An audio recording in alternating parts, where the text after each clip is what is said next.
दोस्तों, अगर आप मेरे चैनल पर नए हैं तो प्लीज़ मेरे चैनल को सब्सक्राइब ज़रूर कर दीजिएगा। 2 साल होने वाले हैं हमारी शादी को और अभी तक हमें ढंग से साड़ी पहनना नहीं आया। वैसे ये साड़ी भी ऐसी है, प्लेट्स ही नहीं बन रहे इसके, ऊपर से उंगली का बैंडेज इसमें टच होते ही दर्द होने लगता है। ओह गॉड, हमारे साथ सारी बुरी चीज़ें एक साथ क्यों होती है? हमारी उंगली में आज ही कट लगना ज़रूरी था क्या? आईने के सामने खड़ी सावनी साड़ी का बिगड़ा हुआ प्लेट्स फिर से बनाते हुए बोली, इसमें गॉड की क्या गलती है? तुम्हारी हरकतें ही ऐसी हैं कि क्या ज़रूरत थी तुम्हें कांच के टुकड़ों को इस तरह लापरवाही से उठाने की? अविनाश अचानक से आकर बोला। फिर वो सावनी की तरफ झुककर उसकी मदद करने लगा। अभी आप क्या कर रहे हैं? आप रहने दीजिए, हम कर लेंगे। सावनी अविनाश को हैरानी से देखते हुए पीछे हटकर बोली। अवि के अचानक इस तरह करीब आने से उसकी धड़कनें बढ़ गई थी और सांसें सामान्य गति से तेज हो गई थी। देख रहा हूँ मैं कब से तुम्हें, नहीं कर पाओगी तुम खुद से, इसलिए पास आओ और मुझे करने दो, वरना हम लेट हो जाएंगे। अविनाश ने सावनी के करीब जाते हुए कहा। नहीं, हम कर लेंगे ना, आप रहने दीजिए, सावनी ने अपने साड़ी के प्लेट संभालते हुए कहा। उसने जैसे ही साड़ी को दाएं से बाएं हाथ में करना चाहा, उसकी बैंडेज लगी उंगली अचानक से दर्द करने लगी और एक आह की आवाज़ के साथ साड़ी उसके हाथ से नीचे सरक गई।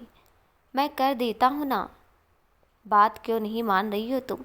अविनाश कहते हुए सावनी के करीब जाकर उसकी साड़ी के प्लेट्स बनाने लगा। सावनी के पास और कोई ऑप्शन नहीं था, इसलिए वो कुछ बोल नहीं पाई, लेकिन अविनाश की उंगलियां जैसे सावनी की खुली कमर से स्पर्श हुई, वो तुरंत पीछे हो गई। क्या हुआ? पिन तो लगाने दो, अविनाश ने सावनी को पास वापस अपने करीब करते हुए कहा। हम कर लेंगे ना, आप रहने दीजिए अब। क्यों? मैं कर रहा हूँ ना, करने दो मुझे। चोट लगी है तुम्हारी उंगली में, कहीं पिन चुभ गया तो? वैसे जब चोट लगी थी तो क्या ज़रूरत थी तुम्हें साड़ी पहनने की? कोई गाउन पहन लेती तुम। होता तब ना पहन लेती, सारे गाउन पुराने हो चुके हैं, कई बार पहन चुकी हूँ उन्हें। क्या? अगर ऐसा है तो तुमने कोई दूसरा क्यों नहीं लिया? जब भी शॉपिंग चलने के लिए कहता हूँ तुम मना कर देती हो। हाँ, क्योंकि ज़रूरत नहीं होती जाने की, गाउन पुराने हो गए तो क्या हुआ, साड़ियाँ तो है ना अभी, फिर क्यों पैसे बर्बाद करूँ? अरे मेरी प्यारी बीवी, इसे पैसे बर्बाद करना नहीं कहते तो फिर क्या कहते? हमारे हिसाब से ये सब फिजूल खर्च है। अरे जब हमारे पास पहले से ही कपड़े मौजूद हैं तो क्या ज़रूरत है नए कपड़े लेकर रखने की? पता है इससे सिर्फ हमारा नुकसान ही होना है, इससे बेहतर है हम पैसे अपने फ्यूचर के लिए बचा के रखें। ओ मतलब तुम सारे पैसे हमारे फ्यूचर के लिए बचा कर रख रही हो? हाँ, लेकिन फ्यूचर में भी तो सिर्फ हम ही दोनों रहने वाले हैं, तो क्या करोगी इतने पैसे बचाकर? हम ही दोनों का क्या मतलब? आपका फ्यूचर में हमारे बच्चे नहीं होंगे क्या? सावनी अपने बालों का जूड़ा बनाते हुए अचानक से बोल गई, लेकिन जब उसने अपने शब्दों पर गौर किया तो अविनाश से नजरें चुराते हुए उसने अपने होंठ भींच लिए। क्या कहा तुमने अभी अभी? अविनाश सावनी के कमर में अपनी बाहें लपेटकर उसके कंधे पर अपना चेहरा टिकाते हुए बोला। अविनाश की गर्म सांसों की तपिश महसूस होते ही सावनी के पूरे शरीर में हलचल सी होने लगी। उसने जल्दी ही अविनाश से खुद को दूर करते हुए कहा, अभी क्या कर रहे हैं आप? हमें देर हो रही है और आप हैं कि अपनी बातों में उलझाकर हमें तैयार ही नहीं होने दे रहे। जाइए ना, हमें मेकअप करना है अभी। अपनी जेब छुपाते हुए सावनी ने मेकअप किट उठाकर जैसे ही लगाना चाहा, अविनाश ने उसे झटके से अपने करीब खींच लिया। हमारे करीब आने से वैसे ही तुम ब्लश करने लग जाती हो, तो क्या ज़रूरत है इसे लगाने की, और क्या ज़रूरत है मेकअप करने की? अभी आप ना रहने दीजिए। आप बोल तो ऐसे रहे हैं जैसे पूरे फंक्शन में आप हमारे करीब रहने वाले हैं। जानती हूँ वहाँ पहुँचते ही आप हमें साइड में छोड़कर चले जाएंगे। अपने दोस्तों के बीच शायद ही आप हमारी तरफ देखें या हमारे पास आएं। अविनाश ने जैसे ही सावनी की बात सुनी, उसने झटके से वनी कहते हुए सावनी को छोड़ दिया। उसकी नज़रें सावनी को घूर रही थी। उन नज़रों में इस वक्त दुनिया जहान का गुस्सा नज़र आ रहा था। सावनी को जैसे एहसास हुआ कि उसने अविनाश को गुस्सा दिला दिया है, उसने डरते हुए कुछ कहना चाहा, लेकिन अवि ने एकदम से उसके करीब आकर उसे चुप रहने का इशारा किया और पलटकर कमरे से बाहर जाते हुए बोला, चेंज कर लो, तुम अब कहीं नहीं जा रहे हम। अविनाश को इस तरह गुस्से से बाहर जाते हुए देख सावनी ने उसे रोकने की कोशिश की। अभी रुकिए ना, लेकिन अविनाश के कानों तक तो जैसे उसकी बात ही नहीं पहुंची। वो गुस्से में वहाँ से सीधे लिविंग एरिया में चला गया। वनी, तुम भी बिल्कुल उस रविंद्र श्रीवास्तव की तरह ये सोचती हो कि मैं तुम्हें लोगों के बीच एक्सेप्ट करने से कतराता हूँ। आखिर क्यों नहीं समझते तुम वनी कि तुम जैसी भी हो मुझे पसंद हो? क्यों तुम अपने रंग को लेकर खुद को इतना कम आंकती हो? कैसे यकीन दिलाऊं मैं तुम्हें वनी, मैं उस श्रीवास्तव के जैसा नहीं सोचता तुम्हारे बारे में। खुद से कहते हुए विनाश की भौवें तन गई। उसने अपनी मुट्ठियां आपस में भींच ली। उसके सामने एक हफ्ते पहले का दृश्य घूम गया। फ्लैशबैक। कुछ हफ्ते पहले अविनाश के द्वारा बनाए गए गेम का सिलेक्शन हो जाने पर उसके ऑफिस के कुछ एम्प्लॉयज़ उसे कॉन्ग्रेचुलेट करने और सरप्राइज़ देने उसके घर पर आ गए थे। उनके इस तरह आ जाने पर अविनाश और सावनी जल्दबाजी में उनके लिए खाने पीने का इंतजाम करने लगे थे। सावनी किचन में सारी चीज़ें तेज़ी से कर रही थी और अविनाश सारी चीज़ें सर्व कर रहा था। वाओ, ये पकौड़े और स्नैक्स कितने टेस्टी बने हैं। भाभी के हाथों में तो जादू है। सभी लोग खाते हुए तारीफ कर रहे थे। अरे अभी अपनी वाइफ से नहीं मिलाओगे हमें? किसी पार्टी फंक्शन में तो वैसे ही नहीं लाते तुम, अब घर पर भी हमसे छुपा कर रखोगे क्या अपनी वाइफ को? अविनाश के सहकर्मी सीनियर श्रीवास्तव ने अविनाश से कहा। अरे नहीं सर, ऐसी बात नहीं है, वो सावनी किचन में है ना, इसलिए नहीं दिखी। रुकिए, अभी बुला कर लाता हूँ उसे। अविनाश ने श्रीवास्तव से कहा और सावनी को बुलाने किचन की तरफ चला गया।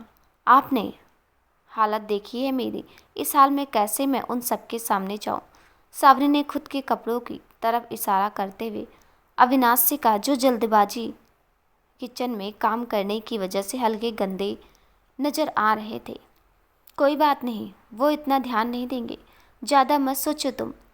बस सबको हाय हेलो बोलकर काम के बहाने वापस आ जाना। सावनी के मना करने के बावजूद भी अविनाश उसे सबके पास ले आया।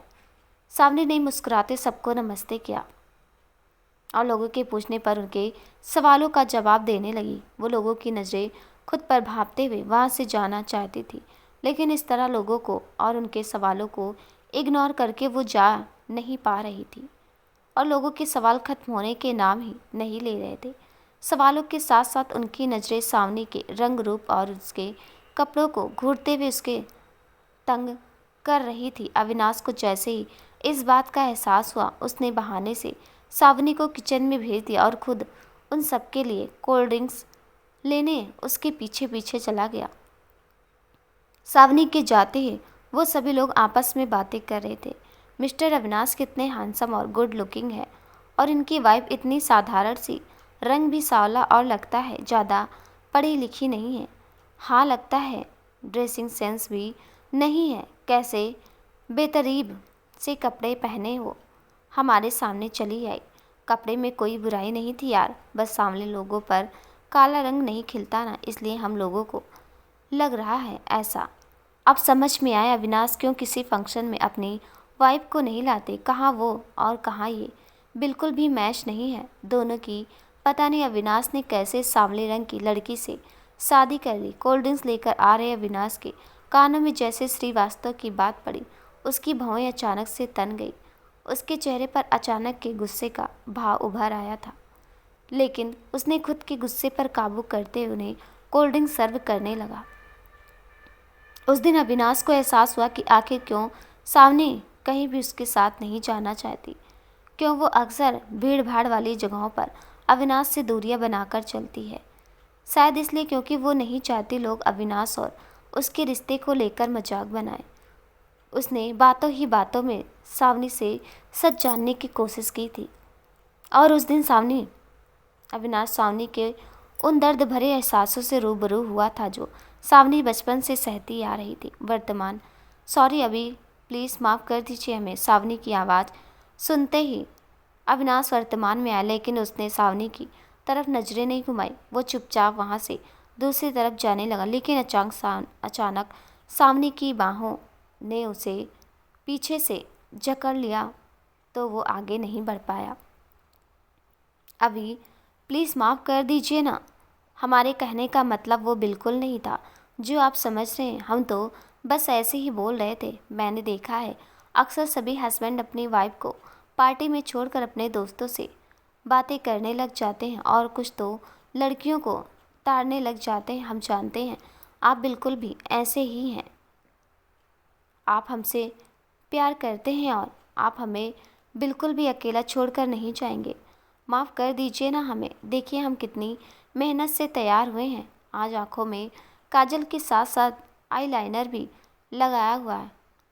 अब आप चाहते हैं हम रोक कर अपनी मेहनत आंसुओं में बहा दें? प्लीज़ मान जाइए ना। सावनी अपना सिर अविनाश के पेट से लगाए हुए उसे मनाने की कोशिश कर रही थी और उसकी कोशिश कामयाब भी हुई। अविनाश ने उसकी बातें सुनकर उसे खुद के सामने करते तुरंत अपने सीने से लगा लिया। आपने माफ़ कर दिया हमें। अब चलिए चलते हैं, वरना हम लेट हो जाएंगे। हम अभी पूरी तरह से तैयार भी नहीं हुए। लिपस्टिक सेट करनी है। अभी चलिए चलते हैं। किसने कहा मैंने तुम्हें माफ़ कर दिया? अविनाश जा रही सावनी का हाथ पकड़कर उसके खुद के करीब करते हुए बोला। अविनाश की बात सुनकर सावनी का तो चेहरा एकदम से उतर गया। उसने अविनाश के चेहरे की तरफ मायूसी से कहा, हमें लगा आपने हमें माफ़ कर दिया। माफ़ कर दीजिए ना प्लीज़। आप कहें तो हम कान पकड़कर उठक बैठक कर लें या फिर कोई ज़रूरत नहीं है ये सब करने की। अविनाश सावनी को टोकते हुए बोला। फिर वो सावनी के उदास हो गए चेहरे को अपनी हथेलियों से थाम कर उसके बेहद करीब जाते हुए बोला, अगर तुम चाहती हो तुम्हें माफ़ कर दूँ तो तुम्हें अपनी लिपस्टिक खराब करनी होगी। बोलते अविनाश जैसे ही सावनी के होंठों की तरफ झुका, सावनी ने तुरंत अपने होंठ भींच लिए। ये क्या, तुमने खुद से ही खराब कर ली अपनी लिपस्टिक? अविनाश ने जैसे ही ये कहा, सावनी ने उससे दूर होकर अपने होठों की तरफ हाथ ले जाते हुए कहा, ये आपकी वजह से हुआ है। कोई बात नहीं, मेरी वजह से हुआ है तो मैं ठीक कर दूंगा इसे, लेकिन उससे पहले इसके खराब होने की पूरी तरह से वजह तो बन जाओ। बोलते हुए अविनाश ने एकदम से सावनी के करीब जाकर उसके होठों पर अपने होठ रख दिए। अचानक हुए इस एक्सीडेंट से सावनी ने अपनी आंखें बंद करते हुए अविनाश के शर्ट को अपनी मुट्ठी में भींच लिया। सावनी की पकड़ खुद पर मजबूत होता देख अविनाश ने उसकी अधखुली कमर पर अपनी बाहें लपेटते उसे खुद के और करीब कर लिया। अविनाश ने कुछ सेकंड्स बाद सावनी के होठों से अपने होठ हटा लिए, लेकिन सावनी अब भी बिल्कुल वैसी की वैसी खड़ी रही। सावनी को ऐसे खड़ा देख अविनाश धीमी आवाज़ में बोला, क्या तुम चाहती हो मैं फिर से तुम्हें किस करूं? नहीं। अविनाश से अलग होकर सावनी ने अपना सिर तेजी से हिलाते हुए कहा, तो फिर चले, हमें लेट हो रहा है। अविनाश की बात सुनकर सावनी ने खामोशी से अपना सिर हिला दिया। अविनाश मुस्कुराते हुए सावनी का हाथ थामकर रूम की तरफ बढ़ गया। वहां पहुंचते अविनाश ने सावनी को ड्रेसिंग टेबल पर बिठाया और खुद उसके बाल बनाने लगा। बाल बनाने के बाद उसने सावनी का मेकअप किया। फिर वो उसे उठाकर सामने की तरफ करके उसकी लिपस्टिक सही करते हुए बोला, परफेक्ट, देखो जरा कितनी खूबसूरत लग रही हो तुम। अविनाश की बात सुनकर सावनी ने गौर से आईने में खुद को देखा। लाइट पिंक कलर की साड़ी और लाइट मेकअप में वो बहुत प्यारी लग रही थी। अविनाश ने उसके बालों में छोटी सी क्लिप लगाकर खुला छोड़ रखा था। उसने थोड़े बालों को आगे की तरफ किया हुआ था, जिसमें से कुछ लटें बाहर आकर सावनी के गालों को चूम रही थी। छोटी छोटी आंखों में काजल, आईलाइनर और पतले से होठों में लाइट पिंक लिपस्टिक, गालों पर हल्का ब्लश लगाए वो बहुत खूबसूरत नजर आ रही थी। चेहरे पर लगा वाइटनर और फाउंडेशन उसके सामने रंग में निखार ले आया था। खुद को आईने में देखकर सामने मुस्कुराते हुए पीछे पलटे और अविनाश की टाई को ठीक करते हुए शरारती अंदाज में कहा, वैसे आप भी इस ब्लू कलर की शर्ट में जच रहे हैं, लेकिन आपके होंठों पर लगी ये पिंक लिपस्टिक आपको और भी ज़्यादा हैंडसम बना रही है। क्या? सामने की बात सुनकर अविनाश ने हैरानी से खुद को आईने में देखते हुए कहा। अपने होंठ पर लगी लिपस्टिक देखकर अविनाश ने तुरंत ही उसे साफ किया। फिर उसने खुद के बालों में हाथ फेरते हुए अपने चेहरे पर हल्की मुस्कुराहट बिखेरी। Dark blue shirt, denim jeans पहने अविनाश बेहद गुड लुकिंग नजर आ रहा था। गहरी काली आंखें, गोल सा चेहरा, उसके हल्के मोटे से होंठ पर बिखरी उसकी मुस्कुराहट उसे आकर्षक बना रही थी। हम अब चलें? अविनाश ने सावनी का हाथ पकड़ते हुए कहा। सावनी ने झट से अपनी पलकें झपकाई। दोनों मुस्कुराते रूम से बाहर निकल गए। लगभग 1 घंटे बाद वो दोनों वाइट कलर की कार में बैठे एक खूबसूरत बंगले के बाहर नजर आए। अविनाश ने कार का दरवाज़ा खोलकर सावनी को उतरने के लिए कहा। दोनों एक साथ नीचे उतरे और उस बंगले को देखते हुए अंदर चले गए। अंदर पहुंचकर सावनी की आंखें बिल्कुल चमक उठी। सामने हुई हॉल की डेकोरेशन देखकर वो तो जैसे कहीं गुम हो चुकी थी। उस हॉल में चारों तरफ फूल और गुब्बारे लगे हुए थे।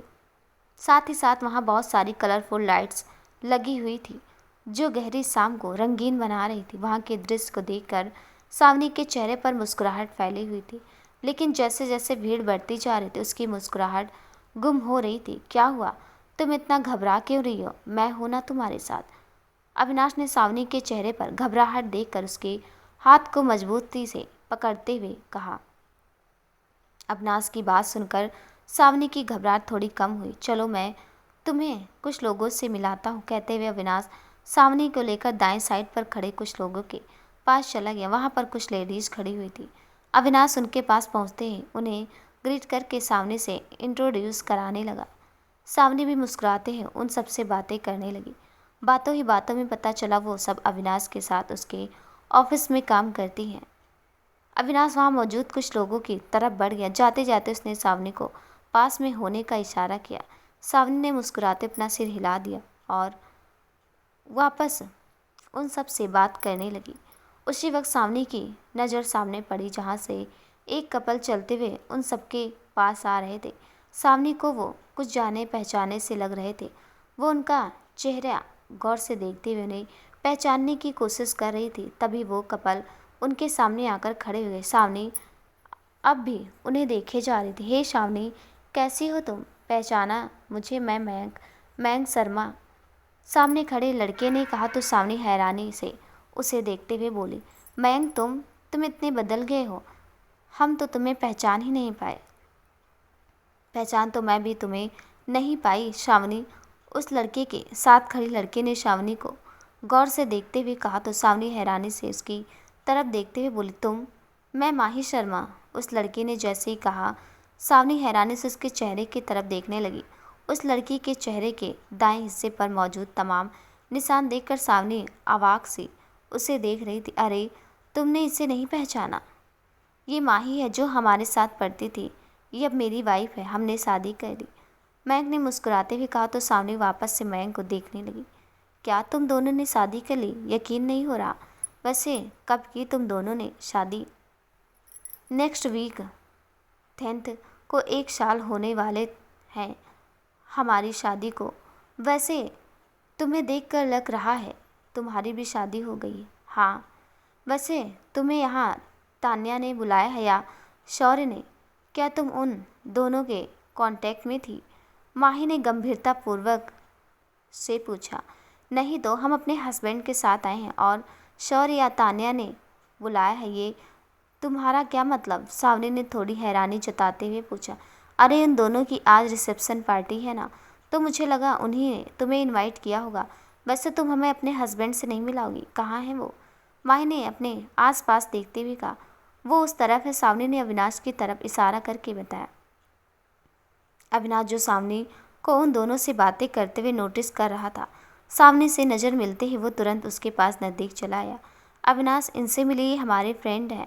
मयंक शर्मा और ये इनकी वाइफ माही शर्मा। हाय गाइस, अविनाश ने उन दोनों से मुस्कुराते हुए बोला। उन दोनों में ने भी उसे हाय किया।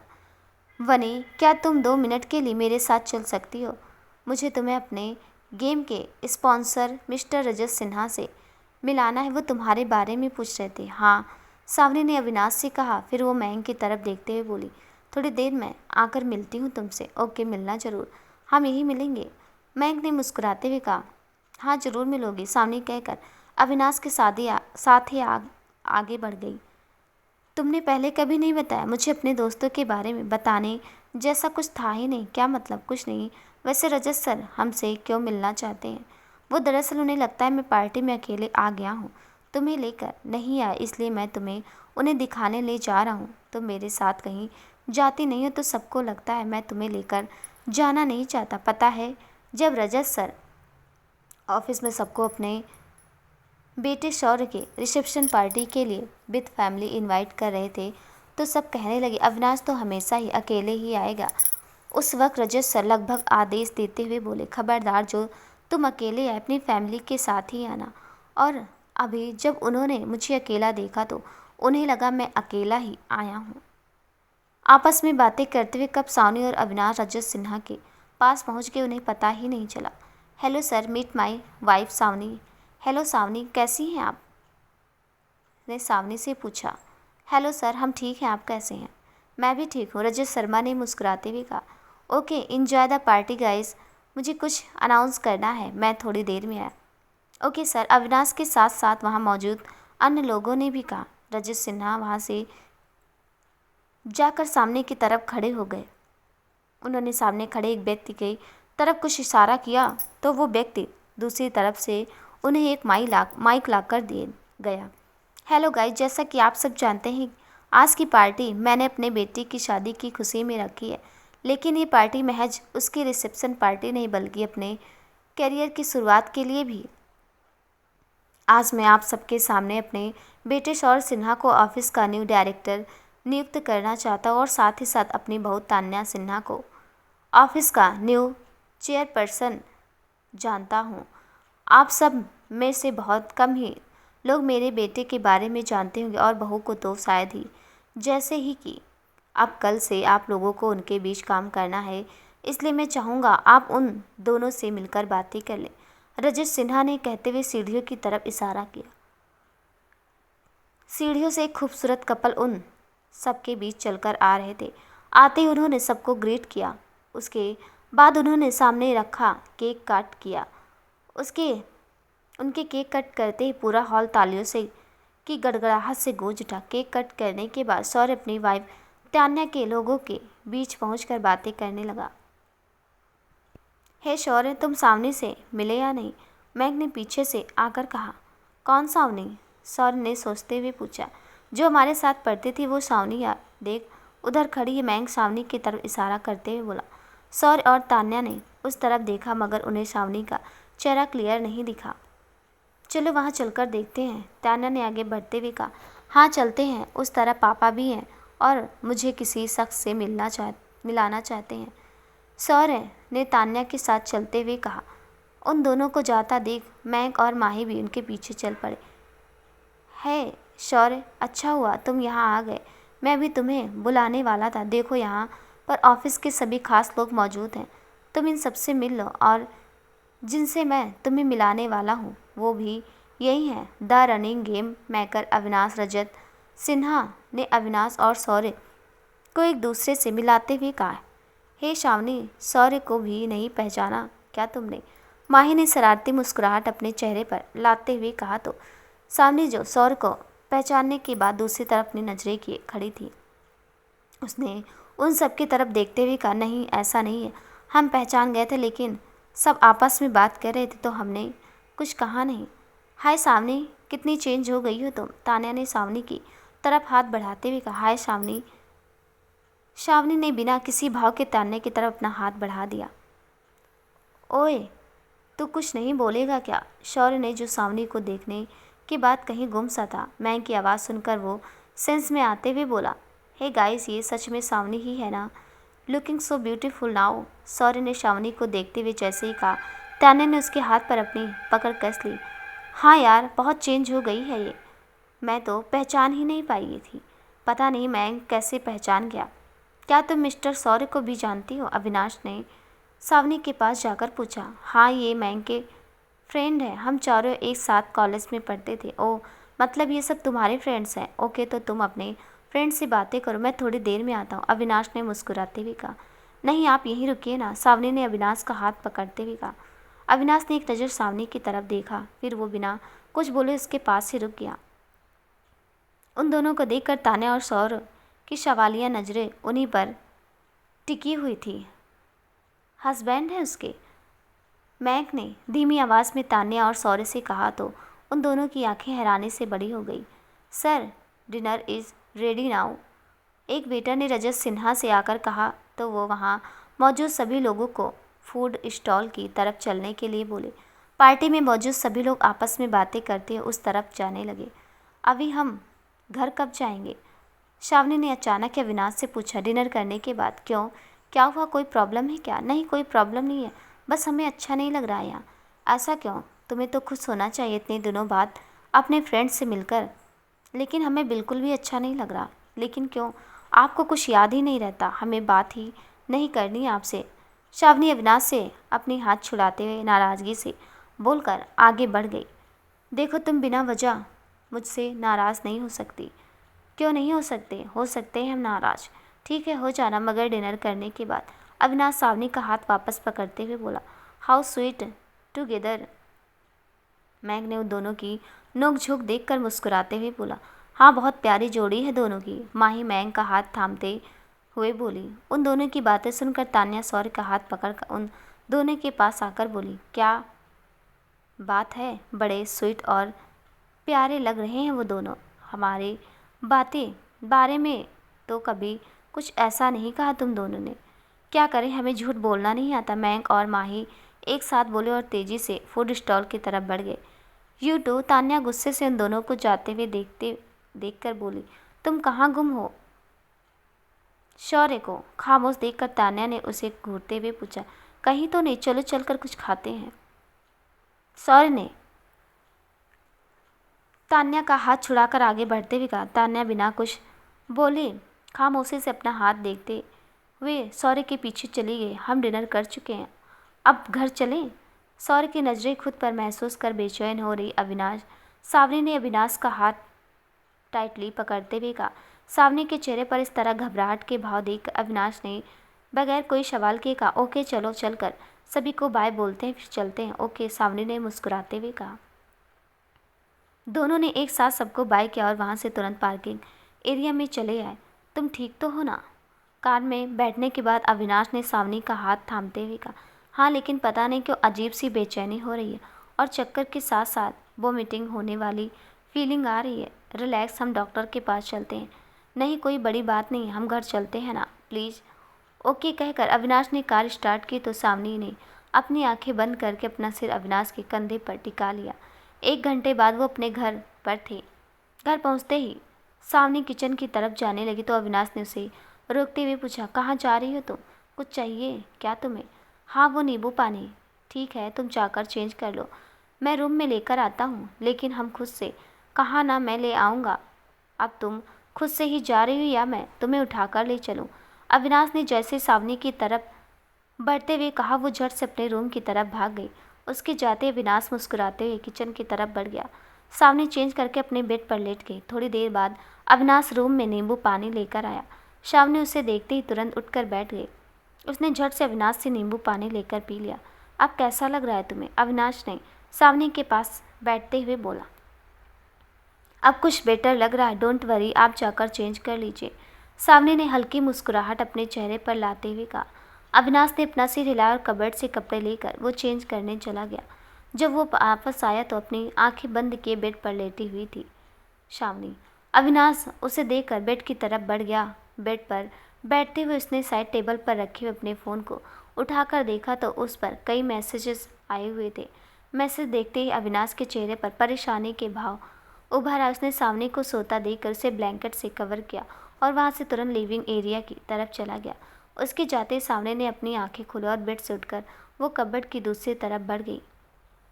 थोड़ी देर बाद जब वो वापस बेड पर आई तो उसके हाथ में ग्रीन कलर की एक डायरी थी। उसे लेकर वो बेड पर बैठ गई। लगभग 10 मिनट तक उसने उस डायरी में कुछ लिखा, फिर उसे बंद करके उसने साइड टेबल पर रख दिया। डायरी रखने के बाद सामने ने दरवाजे की तरफ देखते हुए खुद से कहा, अभी कहाँ गए? अब तक आए क्यों नहीं? थोड़ी देर दरवाजे की तरफ देखने के बाद जब अविनाश उसे आते नहीं दिखे तो वो रूम से बाहर निकलकर लिविंग एरिया की तरफ चली गई। अभी इस वक्त आप यहाँ क्या कर रहे हैं? श्रावणी ने अविनाश को लैपटॉप में बिजी देखकर पूछा। कुछ प्लेयर्स के रिव्यू आए थे, उन्हें गेम्स में प्रॉब्लम्स नज़र आ रही हैं, उनके प्रॉब्लम्स का सलूशन बता रहा हूँ उन्हें। लेकिन तुम यहाँ क्या कर रही हो? तुम तो सो रही थी ना? नहीं, हम सो नहीं रहे थे, बल्कि सोने की कोशिश कर रहे थे, लेकिन नींद ही नहीं आई और आप भी नहीं दिखे तो हम यहाँ चले आए। आप अपना काम कीजिए, हम यहीं आपके पास बैठ जाते हैं। जब नींद आएगी तो चले जाएंगे, लेकिन मुझे काफ़ी टाइम लग जाएगा। कोई बात नहीं, हम तब तक कोई नॉवल पढ़ लेंगे। कहते हुए सामने डेस्क से एक किताब लेकर वहाँ रखे स्विंग चेयर पर बैठ गई। अविनाश उसे देखकर वापस अपना काम करने लगा। श्रावणी का ध्यान किताब से ज़्यादा अविनाश पर था। उसे देखते ही उसकी आंखों में अचानक से नमी और होठों पर मुस्कुराहट आ गई। अविनाश को देखते हुए उसे नींद आ गई। उसे पता ही नहीं चला। किताब उसके चेहरे के सामने होने के कारण अविनाश भी नहीं पता चल लगा, लेकिन कुछ सेकंड बाद जब सामने ने अपने हाथ को दूसरी तरफ करना चाहा तो उसके हाथ से किताब छूटकर नीचे गिर गई।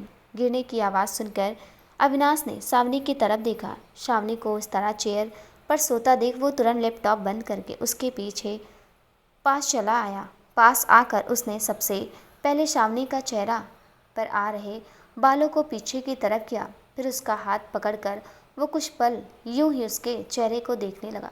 सावनी, अविनाश ने धीमी आवाज़ में कहा, मगर सावनी के रिस्पॉन्स न देने पर वो तुरंत उसे अपनी बाहों में उठाकर रूम की तरफ बढ़ गया। रूम में पहुंचते ही उसने सावनी को बिस्तर पर लिटाकर उसे ब्लैंकेट से ढक दिया।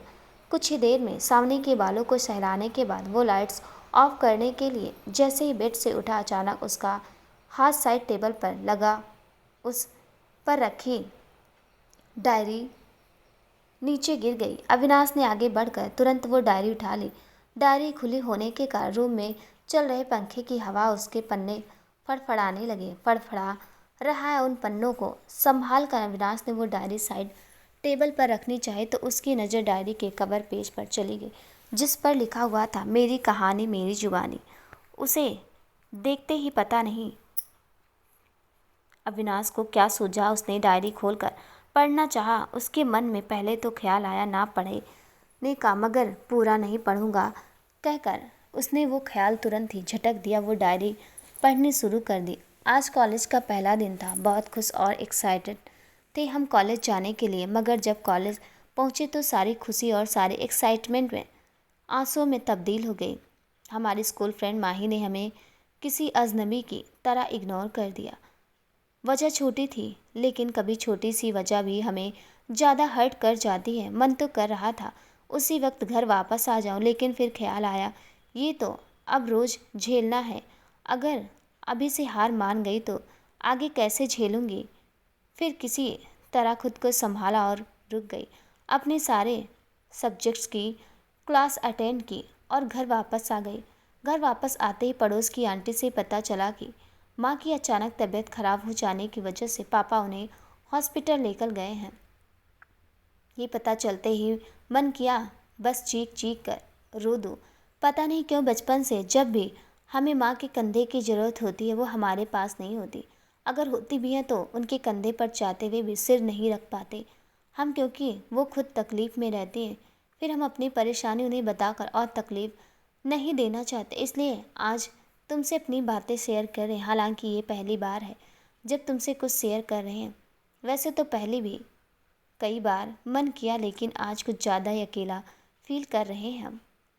पता है हम में मौजूद खामियां हमें तब तक हर्ट नहीं करती जब तक उन खामियों को लेकर कोई दूसरा हमें नीचा ना दिखाए, और जब उन दूसरे लोगों में से कोई ऐसा शख्स शामिल हो जाए जिसे आप दिल से अपना मानते हो तो तकलीफ़ कुछ ज़्यादा ही होती। हमें तो बचपन से दूसरे और अपने सभी हर्ट करते आए हैं। वजह हमारा रंग है, सांवले रंग के हैं हम। आज तुमसे शेयर कर रहे हैं तो सोच रहे हैं अपने बारे में सब कुछ बता ही दें। तो शुरुआत अपने नाम से करते हैं। हमारा नाम सानवी है, शावनी श्रीवास्तव हमारा नाम हमारी दादी ने रखा है था। वो बताती थी माँ पापा की शादी के 7 साल बाद हम हुए हैं। हम वो भी तमाम मन्नतों के बाद। हम अपनी माँ पापा की इकलौती संतान, शायद इकलौते ना होते अगर हमारे जन्म के बाद माँ बीमार ना हो जाती। वैसे इकलौते से याद आया, दादी कहती हैं कि हमारे ख़ानदान में जाने क्यों सालों से इकलौते बच्चे ही होते हैं।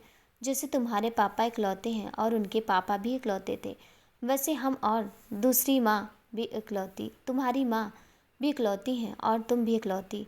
हमारे जन्म के बाद माँ के बीमार हो जाने पर हमारा बचपन दादी की गोद में ही बीता। बहुत प्यार करती थी वो हमें।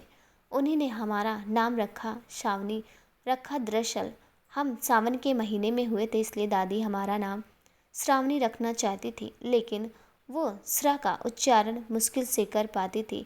इसी वजह से जब नामकरण के वक्त पंडित जी ने नाम पूछा तो वो श्रावणी की जगह सावनी बोल गई और पंडित जी ने तुरंत चावल पर ओके नाम हमारा नाम, फिर सबने हमें शावनी बुलाना शुरू कर दिया।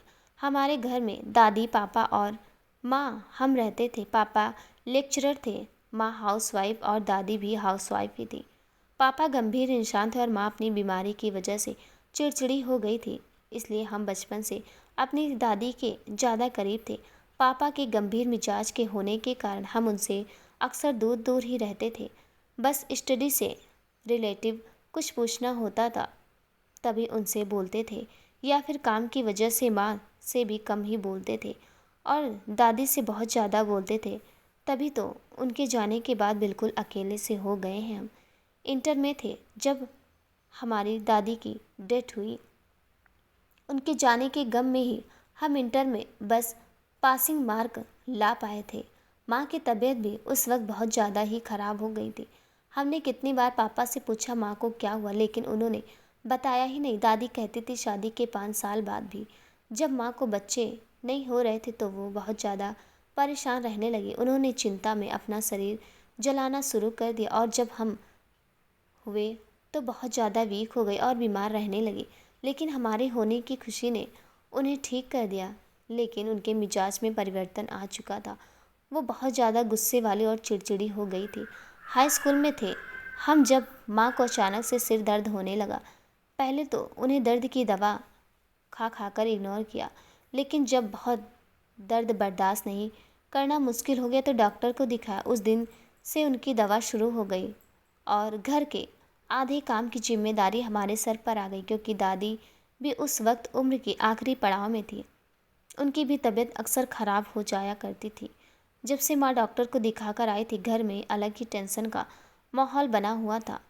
हम उस वक्त तो नहीं जान पाए कि माँ को क्या हुआ, लेकिन आज जानकर रहेंगे। माँ पापा आए उससे पहले हम माँ की पुरानी रिपोर्ट्स देखेंगे, क्या पता उससे कुछ पता चल जाए। फ़िलहाल हम जा रहे हैं माँ की रिपोर्ट देख कर आते हैं, फिर जो पता चलेगा तुम्हें भी बताएंगे। कल हमने बहुत ढूंढा, माँ की रिपोर्ट्स नहीं मिले और माँ पापा भी आ चुके थे। माँ आते ही अपने रूम में चले गए। हम उनके पास पहुंचकर उनकी तबीयत के बारे में पूछने लगे। उन्होंने बताया बीपी लो हो गई है और वीकनेस बढ़ गई है।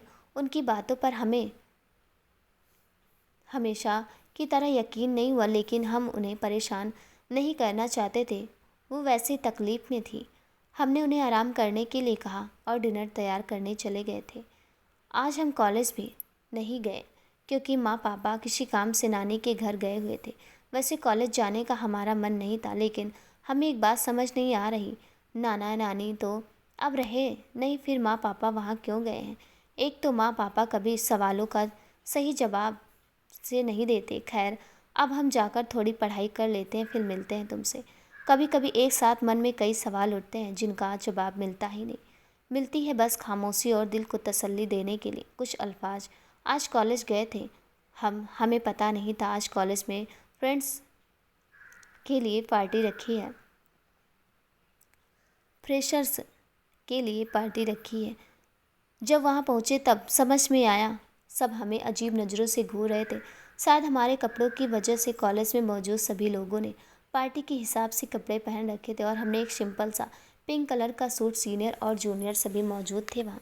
म्यूजिक और शोर शराबे के बीच सब आपस में बातें करते हुए मस्ती कर रहे थे। हम उन लोगों से अलग एक किनारे खामोश बैठे सबको देख रहे थे। सब काफ़ी खुश नज़र आ रहे थे। सबकी नज़रों से बचकर माही अचानक से हमारे पास आकर इधर देखते हुए बोली, क्या कोई ढंग की ड्रेस नहीं थी तुम्हारे पास जो ये पहनकर चली आई? माही की बातें सुनकर हमें बुरा लगा, लेकिन हमने उसे ना जताते हुए कहा, हमें नहीं पता था आज पार्टी होने वाली है। तुम्हें पता होता तो भी तुम इसी तरह ही कुछ पहन कर आती। आखिर ऐसे कपड़े ही पसंद करती हो ना तुम। वो व्यंग से कहकर जाने के लिए मुड़ी, मगर अचानक सामने से आते हुए कुछ लोगों को देखकर वो रुक गई। उसके रुकने के बाद हमने उनकी तरफ अपनी नज़रें उठाई। सामने दो लड़के और एक लड़के मुस्कुराते माही के पास खड़े थे। हे माही, किससे बात कर रही थी तुम? क्या वो तुम्हारी दोस्त है? उन लोगों में से एक लड़के ने हमारी तरफ देखते हुए कहा। उसकी बात सुनकर माही मेरे तरफ देखकर मुझे घूरने लगी। नहीं, हम इनके दोस्त नहीं हैं, हम बस इनके क्लासमेट थे, साथ में पढ़ते थे मगर साथ नहीं रहते थे। माही के मनोभावों को समझते हुए हमने उस लड़की को जवाब दिया और वहाँ से जाने लगे। आज हमें एहसास हो गया था स्कूल टाइम में हमारी क्लासमेट जो हमसे कहा करती थी कि माही ने बस तुमसे मतलब से दोस्ती रखी है, वो सच था। वैसे हमें भी पता था जब वो कभी हमारे बारे में बातें ना करके बस अपने होमवर्क करवाने और फाइल्स को लेकर वो सारे सब्जेक्ट्स को जो उसकी समझ से बाहर थे उन सबको हमें सौंप कर कंप्लीट करवाती, अपनी दोस्त का वास्ता देकर। हे, कहाँ जा रही हो तुम? पार्टी तो उस तरफ चल रही है ना। उस लड़के ने हमें रोकते हुए कहा। हमें कुछ समझ नहीं आया हम क्या करें। हम बस खामोशी से कभी उस लड़के की तरफ कभी पार्टी वाली जगह को देखने लगे। हमें खामोश देखकर वो लड़का हमारे पास आकर हमें देखते हुए बोला, क्या हुआ? कुछ नहीं कहकर हमने खामोशी से सिर हिलाया। वैसे नाम क्या है तुम्हारा? उसने मुझसे पूछा। सावनी श्रीवास्तव। ओ हाय सावनी, मेरा नाम मयंक है, मयंक शर्मा। वैसे तुम्हारा नाम बहुत अलग है। अलग है या अजीब है? इससे अच्छा तो ये सांवली नाम रख लेती, इस पर सूट भी करता। उन दोनों लड़कों के साथ आई अचानक एक लड़की हंसते हुए बोली, ओ तानिया, तुम भी ना? हे शावनी, डोंट माइंड, इसकी आदत है मजाक करने की। मयंक ने स्माइल करते हुए कहा। कितनी बार कहा है तुझे मुझे तानिया नहीं तान्या कहा करो। उस लड़के ने मयंक को घूरते हुए कहा। तुरंत वहाँ से जाने के लिए आगे बढ़ गए। हे गाइस, क्या हुआ? तान्या गुस्से में क्यों गई यहाँ से? और ये लड़की कौन है? पहले कभी नहीं देखा इसे।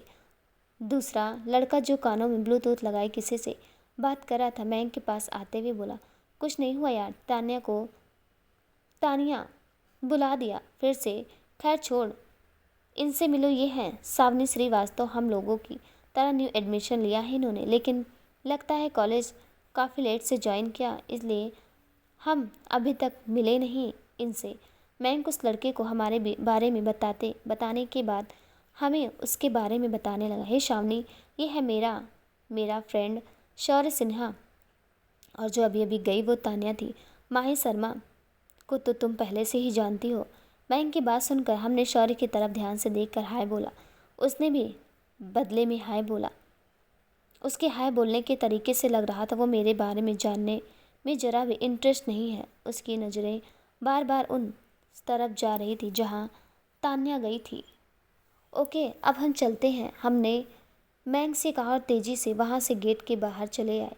हालांकि पार्टी अभी ख़त्म नहीं हुई थी, लेकिन हमारा रुकने का बिल्कुल भी मन नहीं था, इसलिए हमने घर वापस आने का फ़ैसला किया। घर पर आ जाने के बाद माँ को बता दिया कि पार्टी में हो रहा शोर शराबा हमें पसंद नहीं आया, इसलिए हम वापस आ गए। उन्होंने कोई सवाल नहीं किया तो हम सीधे तुम्हारे पास आ गए। बातें जो करनी थी तुमसे, पता नहीं क्यों, लेकिन कभी कभी बहुत ज़्यादा रोना आता है, मन करता है बस रोते रहें और तब तक रोते रहें जब तक मन हल्का ना हो जाए। लेकिन हमें लगता है हमारा मन कभी हल्का नहीं होगा, हमें अक्सर लोगों के इस रवैये का शिकार होना पड़ेगा। वैसे बचपन से होते आए इस रवैये का शिकार, लेकिन तब उतना फ़र्क नहीं पड़ता था जितना आज पड़ता है। जब भी कई रिश्तेदार की शादी में जाते हैं, वहाँ कोई ना कोई माँ से बातें करते मिल जाते हैं जो हमारे चेहरे को गौर से देखते हुए कहते थे, आपकी बेटी ना तो आप पर गई है, ना ही अपने पापा पर। रंग की सांवली है, शादी ब्याह में बड़ी परेशानी होगी। एक बार तो हमारे ही उम्र की लड़की ने जो कि रिश्ते से हमारी कजिन लगती थी, वो हमारे चेहरे को देखते हुए बोली, आप अपना सांवलापन दूर करने के लिए कौन सी क्रीम लगाती हैं? उसकी बात सुनकर हमें गुस्सा आ गया था, लेकिन फिर अचानक से रोने का मन हो गया। उस लड़की ने जब वापस हमसे वही पूछा तो हम थोड़ी तेज आवाज़ में बोले, कोई क्रीम नहीं लगाते हम। हमारी बात सुनकर वो हैरानी से हमारी तरफ देखकर बोली, अरे क्यों नहीं लगाती आप? आपको लगाना चाहिए। आपको पता है मार्केटिंग में तो एक से एक क्रीम आती है। उसने एक दो क्रीम के नाम भी बताए थे। फिर हमारे रंग से उसकी नज़रें हटकर हमारे कपड़े पर चली गई और उसने कपड़े पर भी एडवाइस देनी शुरू कर दी। आपको हल्के रंग के कपड़े पहनने चाहिए और हो सके तो स्टाइलिश कपड़े पहनने चाहिए। ऐसे बहन जी टाइप कपड़े आजकल कौन पहनता है? इन सब वजह से हम अक्सर कहीं आने जाने में मना कर देते थे। माँ पापा मान जाते तो हम दादी के साथ घर पर रुक जाते थे, और अगर नहीं मानते तो हमें जाना पड़ता। लेकिन हम जाकर भी वहाँ मौजूद नहीं रहते। जहाँ जाकर सब फंक्शन एंजॉय करते, वहीं हम चुपचाप एक किनारे बैठ जाते और कोशिश करते कि कोई हमारे आसपास आकर बैठकर हमारे रंग रूप और कपड़ों पर कमेंट ना पास कर पाए। उस लड़की की बातों को याद करते हमें याद आया, माही भी अक्सर हमें कपड़े को लेकर एडवाइस दिया करती थी। वो कहती थी, तुम चाहो तो अच्छे स्टाइलिश कपड़े पहनकर खुद को अच्छा दिखा सकती हो, लेकिन पता नहीं तुम ये बहन जी टाइप वाला नीला पीला लाल कहाँ से लाती हो। बहुत से लोग ऐसे रंग के होते हैं, पता है वो लोग खुद को अच्छा दिखाने के लिए मेकअप और कपड़े का सहारा लेते हैं। तुम्हें भी ऐसा करना चाहिए। माही की बातें मुझे बुरी नहीं लगती थी, क्योंकि हम उसे अपना दोस्त मानते थे, लेकिन हमने कभी उनके कहे अनुसार कुछ नहीं किया। हम जैसे रहते थे वैसे ही रहना चाहते थे। हमें आदत हो गई थी ऐसे कपड़े पहनने की, हम उसी में कंफर्टेबल रहते थे। बचपन में अक्सर हमारे लिए कपड़े दादी लाती थी, और जब हम बड़े हुए तो हम भी उनके साथ जाकर उनके ही पसंद लिए किए कपड़े लेते। वो अक्सर हमें सूट सलवार कुर्ती लेगी या फ्रॉक सूट ले देती थी। हमें इन कपड़ों में कभी कोई बुराई नहीं दिखी, इसलिए हम इसी तरह से कपड़े पहनने लगे और अब हमेशा ही पहनेंगे। पता नहीं लोग अपनी पसंद दूसरों पर क्यों थोपना चाहते हैं। पता नहीं क्यों लोग चाहते हैं सामने वाला उनके हिसाब से हो, खूबसूरत हो, अच्छा दिखने वाला हो, अच्छा पहनने वाला हो। पता नहीं लोग रंग रूप को, पहनाव को लेकर इतने जजमेंटल क्यों होते हैं, इतनी अहमियत क्यों देते हैं लोग चेहरे की खूबसूरती को। क्या हम जैसे लोगों को हक नहीं है कि हमें भी लोग अच्छे से ट्रीट करें? हमें समझ नहीं आता, क्या हम जैसे हैं हमें वैसे नहीं एक्सेप्ट कर सकते लोग? और अगर नहीं एक्सेप्ट कर सकते तो इस तरह हमारी तौहीन करके हमें हर्ट तो ना करें। आज बहुत ज़्यादा बातें कर ली हमने तुमसे, अब फिर मिलते हैं जल्दी ही एक बार फिर से अपनी दुख, सवाल और शिकायत भरी बातें लेकर। तब तक के लिए अलविदा। शावी। शावी ये तुम्हारा नाम जो हमने रखा है हमारे नाम से बना है, जैसे लोग बनाते हैं निक नेम अपना। आज तक हमने किसी से निक नाम नहीं दिया, तो हमने तुम्हारे लिए अपने नाम से बना दिया। वैसे अच्छा है ना? अब तुमको इसी नाम से बुलाएंगे। ओके सावी, अब हम चलते हैं, फिर मिलेगी। दोस्तों, कहानी कैसे लगी कमेंट में ज़रूर बताइएगा, और कहानी का अगला भाग देखने के लिए प्लीज़ चैनल को सब्सक्राइब ज़रूर कर दीजिएगा। साथ में बेल आइकन भी प्रेस कर दीजिएगा, ताकि मेरी आने वाली हर वीडियो का नोटिफिकेशन आपको मिल जाए। तब तक के लिए नमस्कार दोस्तों।